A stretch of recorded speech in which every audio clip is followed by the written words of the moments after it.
Сәлем достар, міне біз заказды жібердік. Енді ол Алматы қаласына заказымыз келгеннен кейін бізге осындай почтамызға хат келеді. Міне маған хат келіп тұр. Міне осындай. Сізде осындай трек номер, осындай килограмм деп жазылып жібереді. Соның адрес доставки дегенді басамыз. Сол жерге адресімізді енгіземіз. Мысалы, мына жерде добавить адрес посылки деп басамыз. Название. Можешь той заказ деп жазам. Сосын мына жерге адресімізді енгіземіз.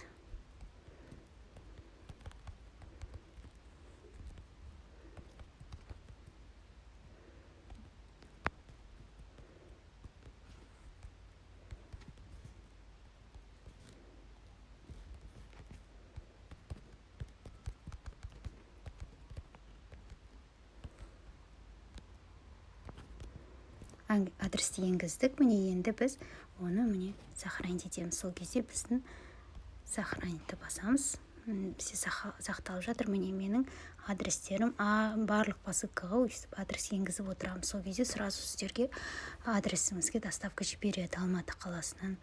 Мысалға, бұл ыңғайлы. Егер де сіз басқа біреудің заказын алып, сол заказыңыз бөлек келіп тұрса, сразу сол кісінің адресіне жіберсеңіз болады. Міне, егер де редактировать етіп, немесе удалить етіп, ол адресті өзгертуге де болады. Видеом пайдалы болды деген үміттемін. Лайк басып, подписаться етіп, достарыңызбен бөліссеңіздер болады.